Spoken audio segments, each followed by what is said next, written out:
pregnant woman is participating in an event of miraculous significance. She is bringing into existence a new life that did not exist before. The quality of this life will be defined by the quality of birth. The genius of her body is designed to give birth with ease and grace. In our soft, warm hands, we are holding the keys to our future. Natural birth is a powerful initiation, a rite of passage for all involved. Within the sacred act of birth lies a pathway to the pure potentiality of life. This is birth as nature knows it. This is birth as we know it.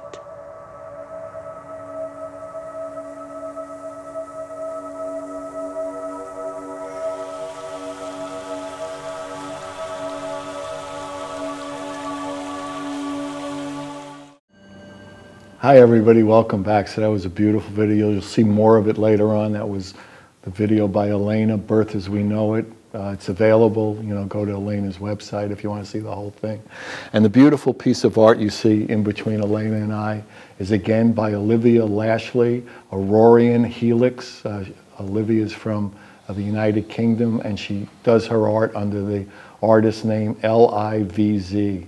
So yeah, go to the Bridging website, Heaven to Earth Art, look at her art and go to her links to her website, and you'll see all this incredible art. And again, everybody who wants to be part of it, everyone is welcome, and it's better for the healing, better for the acupuncture.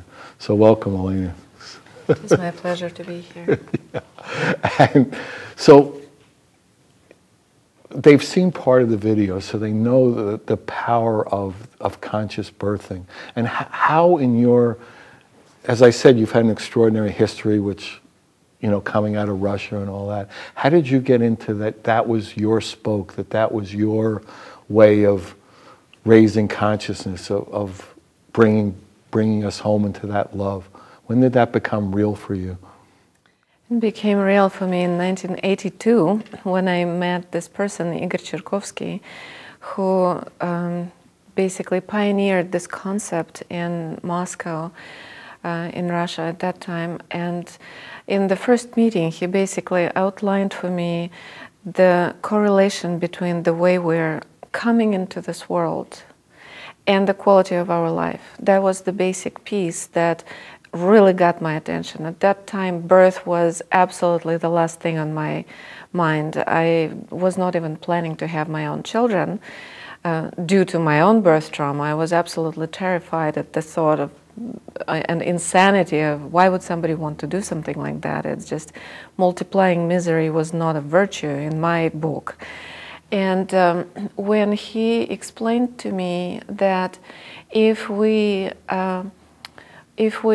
neutralize the suffering in the moment of arrival, then the baby that enters into this three-dimensional reality is a completely different quality of a human being that is not programmed on pain and suffering as all of us were. If you're born in Russia, it means that you were severely traumatized at birth. And basically, since then, since I came to America and found all the research that was written in the last 20, 15 years in the field of prenatal psychology, there is a huge body of research accumulated that undoubtedly speaks to that exact theme, that the way we were born defines the quality of our perception of the world, of our relationship with ourselves, with each other. And as a species, as human beings on planet Earth, we can even see the correlation if we just look back at the history. For example, when was the drug introduced into the delivery room? In the 40s. So we have in the 60s oldest generation that was set up for experiencing needing the drug as a way of feeling good about themselves. It's basically That's how that limbic imprint works. Limbic imprint is an automatic function of our nervous system to absorb everything that we experience from the moment of conception throughout pregnancy. The birth itself is a very significant part in this imprint. And then the first few years of life, what happens to us when we're really small, registers in our limbic system of the brain as the norm. So then, as we grow up and mature and sort of face the world, we have tendency of recreating that kind of experiences. That mechanism is nature's merciful way of assuring sustenance of the species. That's how the mother lion teaches a baby lion how to be a lion. You know, she can't send her baby to school or tell her what to eat, what not to eat, right? So this limbic imprint is there for the young one of the species to just be in the field of the mother and absorb the habits, the behaviors, the when to sleep, when to hunt, all this kind of stuff. So if you place a cub of one species to the mother of the other species, the cub would learn the behavior of the adopted parents.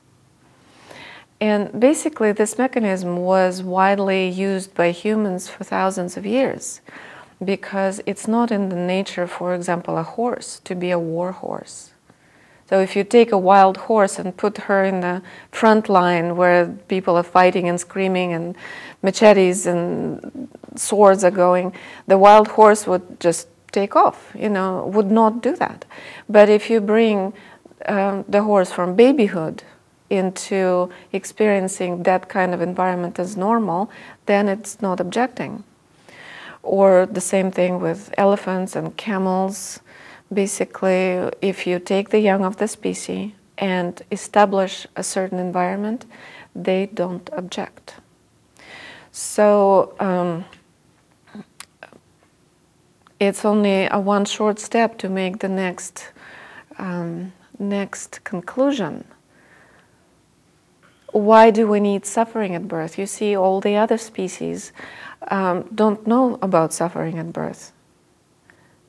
Our bodies, our physiology is such that we can do birthing the same way any cat knows how to do without taking classes, without reading books about it. When a mama cat is ready to let the babies out, she finds a place, gets really quiet and focused and opens.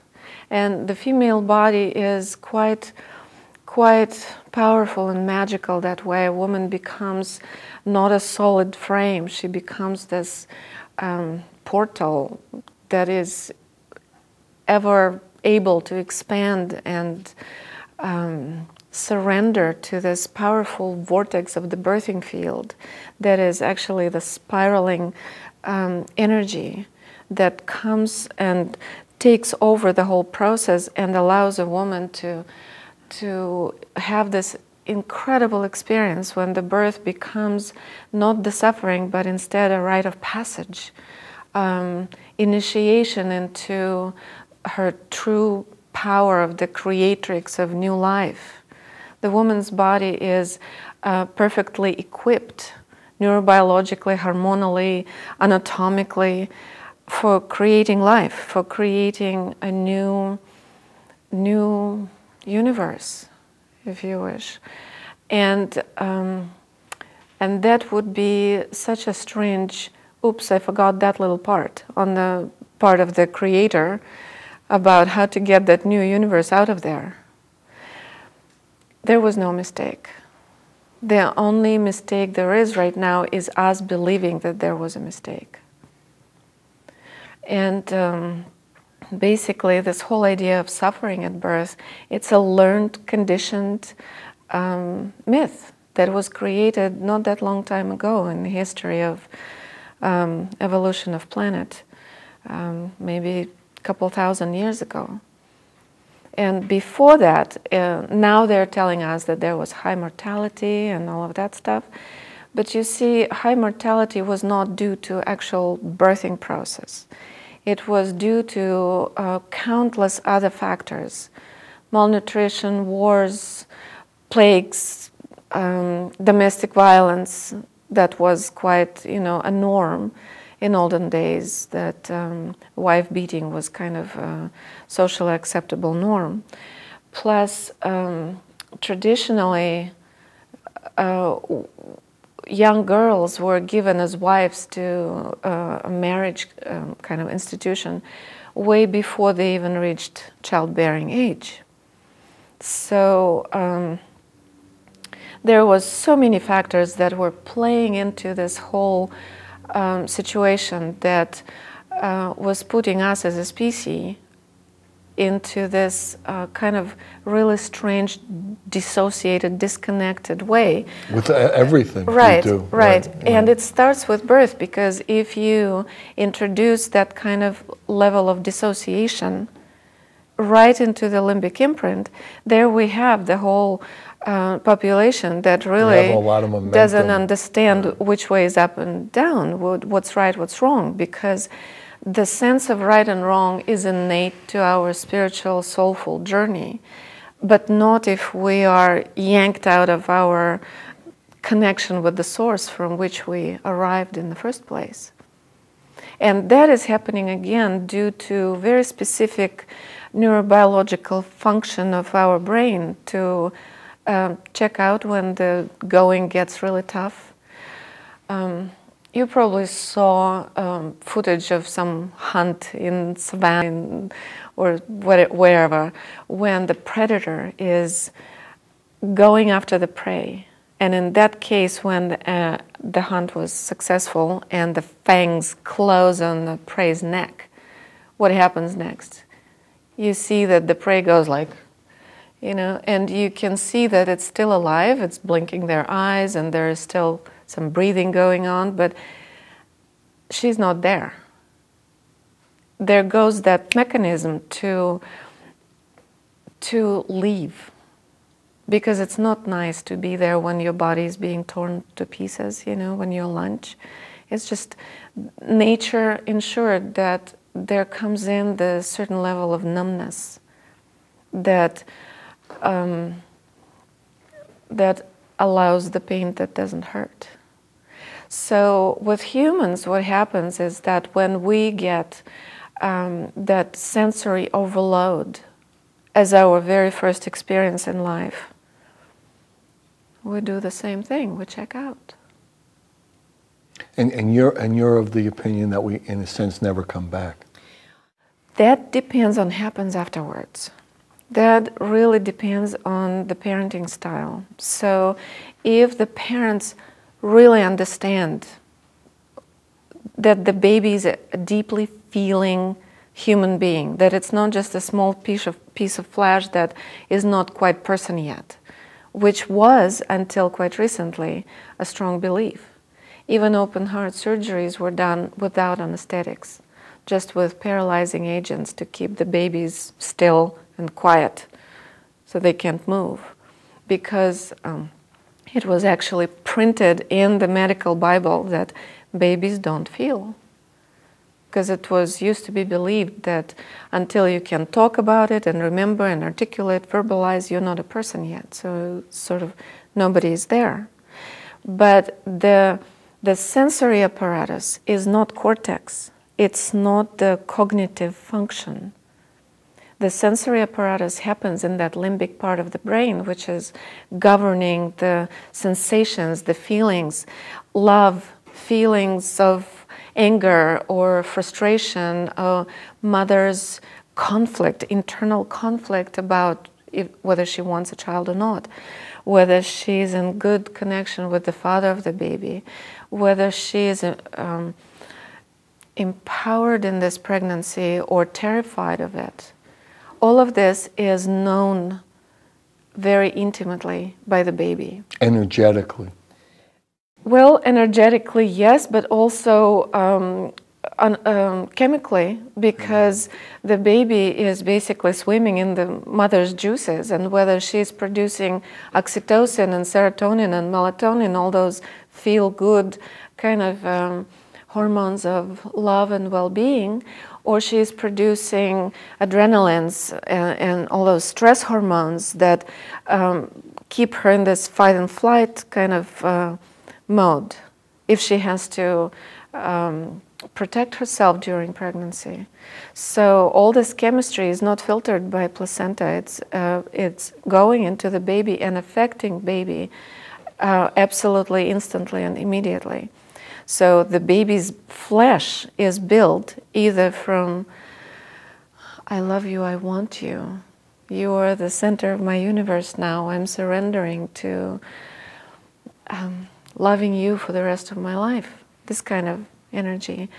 Or it's like, you know, I don't want you, what about my waistline? I hate your father, you know, he's a loser, and all that kind of energy.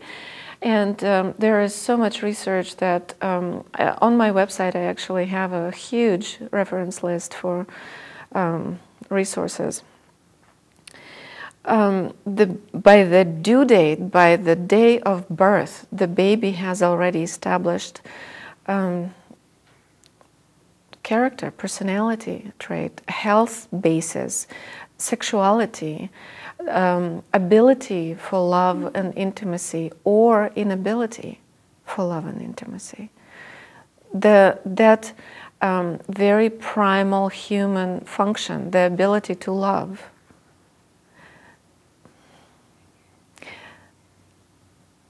it's exactly that. It's the ability that we either are born with or not.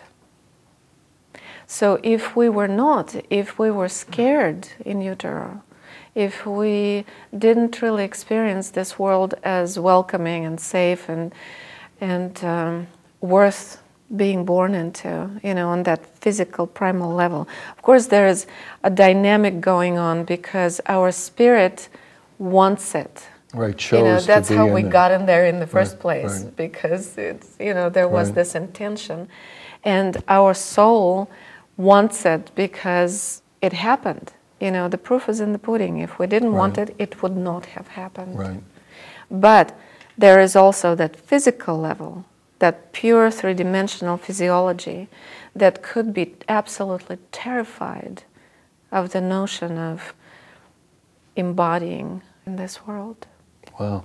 You know, let's see the second half of that in the video. We'll come back and maybe how to unwind that, you know, because probably a lot of us have experienced in a human body with that kind About of... 98% of people were born That's to... high enough to use as an example, would you say? Yeah. All right, so we'll see this second part of the Birth as We Know It. This is Elena's award-winning video. It's translated into 12 languages, and it's traveled all over the world, really helping people on every level. So enjoy.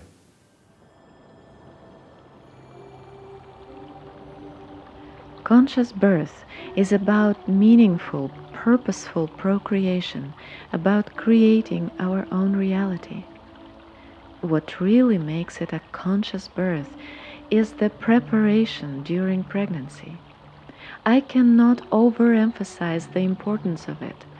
It includes a fair amount of soul-searching and deep emotional healing because pregnancy activates a woman's own birth trauma. Left unattended, these issues can and will assume some form of complication during delivery. So, first things first, a woman needs to heal her own birth trauma in order to avoid recreating it at the time of delivery. Hi everybody, welcome back. So that was another part of that beautiful video of Elena's Birth as We Know It. So again, go to Elena's website, go to the Bridging website, there are links to it, and you can, you know, there are all different versions of it in all different languages. So if you want to see more of it, it is available. And the beautiful piece of art you see in between Elena and I is from Canada, Mississauga, Canada, for Laureen Hunter. Life Bridge it's called. and it's an acrylic on canvas. And this is what Laureen says about Life Bridge. The painting sees the bridge from heaven to earth to be the human spirit as it reaches for this connection. The pregnancy depicts the ongoing chain of human evolution, maintaining the bridge as long as life exists. Laureen Hunter, Life Bridge. It's an acrylic on canvas, and everyone is welcome to join us, so please do. Okay. So Elena, we've determined that 98% of us have had births that set us in a not as healthy momentum as could be done. Fix it. Help us here, will you? Yeah, and if you want a proof, look around. This is the state of the world we live in. You know, we have 250 wars going on right now on this planet Earth, and it's 250 too many. And why are they there? Who needs them anyway, right? But that's the thing, that all those boys that grew up and decided the war is the way of life, all those boys were basically neglected when they were little, when they really needed their mother to be there for them. It was the time when mothers were told to shut the door, put them to the crib, and cry themselves to sleep in the dark. It was the time when mothers were told not to breastfeed, not to, God forbid, pick up their babies, because that might spoil them. It was the time when babies really were left to their own devices. And what happens to this small child when the lights go off and the mother leaves, and there is crying and crying and crying and crying, and on baby's time there is no such thing as in the morning she will show up and give you this bottle of something that is not breast milk, but at least something that quiet that sense of hunger. You know, she will do this in the morning. On baby time there is no such thing. On baby time every instant equals eternity.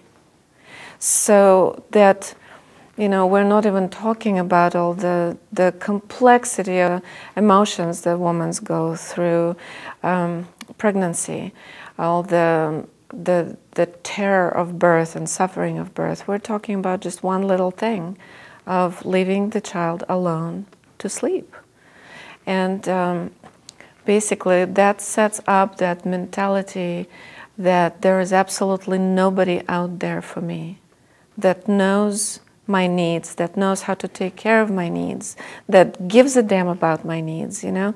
It's generation after generation of children being not respected, being ignored. And it did not start with this, you know, with this generation. It started thousands of years ago, yeah.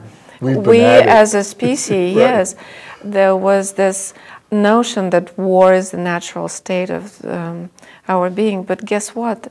We're seeing now with those babies that were born without trauma, we're seeing that they're not like that. They have absolutely no aggression, no negative lenses to see the world from. They're very intelligent, very present. They don't have to expect that, you know, the betrayal of the world, the betrayal of each other. They just see things for what they are. They perceive themselves for who they are. And the main thing is that they remember who they are and what brought them to this planet in the first place. Something that is really hard to remember if we were hammered, you know, traumatized and scared for our very existence. So there is a question to ponder. Imagine if George W. Bush would be breastfed and cared for. There would be no war in Iraq. You know? Well, he might not have been president because, you know, I mean, the way the system's set up. You know, right, but I'm not talking about just him. I'm saying all of the George Bushes, you know, that make those decisions, because there would not be that fear-based scarcity mentality. How did my oil got under your sand? You know, they don't think that way. They're really, you know, into sharing, cooperation, into helping each other. And they're very compassionate, and just when you see the other person for who they truly are, you don't want to just hurt them. It's not coming up. And also, not just these new children that are coming for the last 20 years, it's 30 years. They started coming 30 years ago, but en masse, in such vast amounts that basically we have now the critical mass of this non-traumatized children. That's my plan, you know, that, you know about the 100th monkey effect? Yeah, so among those monkeys, they needed 100 in order to sort of create the prevailing behaviors. In humans, it's a different number, of course, because we are quite a lot of us. But I strongly believe that we already have the critical mass in the last 30 years of those babies born that remember who they are, that really know the preciousness of this planet and really have the ability to bring heaven to earth. They not even wired differently, you know, the way we're wired, there is this certain wiring happening in our nervous system due to this limbic imprint. In children who were born 30 years ago, it's a completely different wiring. It's a much upgraded version of human being. In kids that are born 10 years ago, it's yet a different level of, they're equipped with better gadgets, you know, the newer models are coming in with all kinds of things that we could not even imagine that humans would be able to have. But kids that are being born right now, they're not even wired differently, they're just wireless. They're completely different, different quality of us. So, but there are still a lot of us over 30, and so how can we get recoded or re-healed or? Yeah, that's basically my work. That's what I do, and my work started with pregnant women because when we were organizing those birth camps at the Black Sea, which is really in the middle of nowhere, because we needed clean water, clean, warm, private area where there is no tourists. So we had to really go away. And when you go away, there is no plan B. So what followed is that we wanted to protect ourselves, of course, the new babies, and come up with some kind of common sense solution. How can we avoid possible complications? And all the research in this area came down to a few basic premises that we started implying into our practice, and it worked. It's just amazing. You can, the viewers can see my video that has 11 absolutely ecstatic births when I'm showing what it's supposed to look like. When you remove the reason of possible complication, then complications simply don't arise. Then a woman does what her body is supposed to do. But then we realized that anybody is present in the birthing field actually is projecting their own anxiety and generating more reasons for something to sort of be triggered or go wrong. So we realized that everybody who will be present at this birth has to go through this program of neutralizing their own birth trauma. And in process of discovery with each birth, of course, we were learning because there was nowhere else to learn. There was, you know, now people can come to my workshop or take plenty of other workshops. where were we supposed to, who were we supposed to ask questions? So it was quite a process, which I describe in depth in my workshops and articles, how it all came about. But what was the final outcome was realization that it's not only for pregnant women, that it's basically anybody who wants to get a new lease on life can do that. That it's not actually very difficult. It all depends on the intention and some, witty facilitation, but it's not very difficult. And the effect of it was just staggering. It was amazing. The stories that were coming up, it just was proof enough for us to keep going and keep researching and practicing and trying new things and trying to find more and more new ways of figuring what works. And at some point, the program was all 9 months when a couple had to come, both of them had to come throughout the whole pregnancy once a week for 9 months. Then it was, like computers are getting upgraded, they're getting smaller and smaller and can do more and more. So this was evolving in the same manner. It was getting faster and faster and was taking less and less time. And to the point that now in one weekend I can cover a lot of ground that can make a really big difference. But of course, if instead of 2 days people would come for 4 days, then it's not only getting the new software, but installing it and learning to use it too. So, but this process of the re-encoding is available for anybody. It doesn't have to be involved even around a pregnancy or a birth. Right. Anybody who is willing to experience what's beyond their programming. You see that limbic imprint is sort of like basic settings. Like in a TV, you have basic settings. If you put your brightness all the way to the left on dim, no matter what kind of a movie you're watching, all of them would be really dim, right? So that's how the limbic imprint, if we are traumatized into numbness, no matter what kind of experience we're having in life, we're not going to be able to actually even feel it. Never mind enjoy it or be present for it. So that kind of setting is the limiting belief about ourselves. And it's very interesting that our sensory apparatus is actually, I believe, our primary job description on this planet. I believe that humankind is like a nervous system of this planet. Through us, she sees and tastes and listens and knows herself. We are the nerve endings that basically we look like all separate people and we're walking our own separate ways, but we belong to this one system, that this planet evolves through us.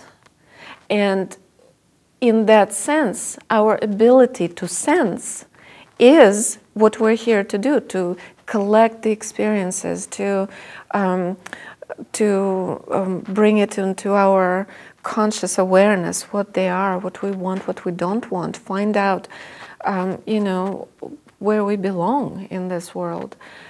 And that sensory apparatus of ours is extremely sophisticated and complicated, and we have so many senses. When I tried to count, I came up to 19, and some bright mind put in our school textbooks that we only have 5 senses.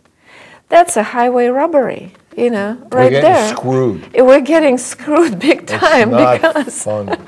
Because you see, the 5 senses that are listed as our only senses is only senses that come sort of as a given. All the other senses need to be activated. Subtle. No, they're more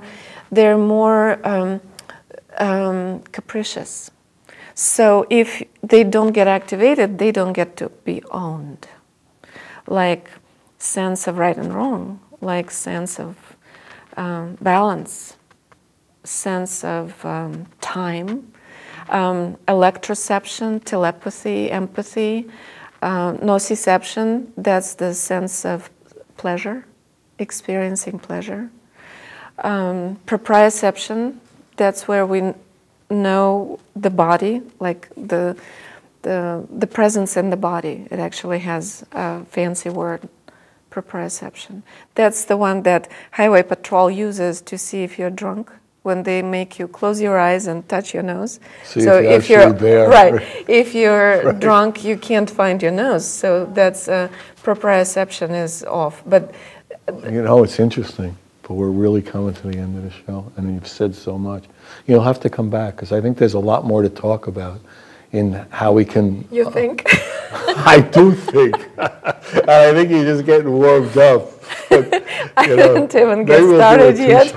All right. Good night. God bless you. We love you. Thank you. The good news is there is my website, and there is a lot of material already there. So thank you. Good night.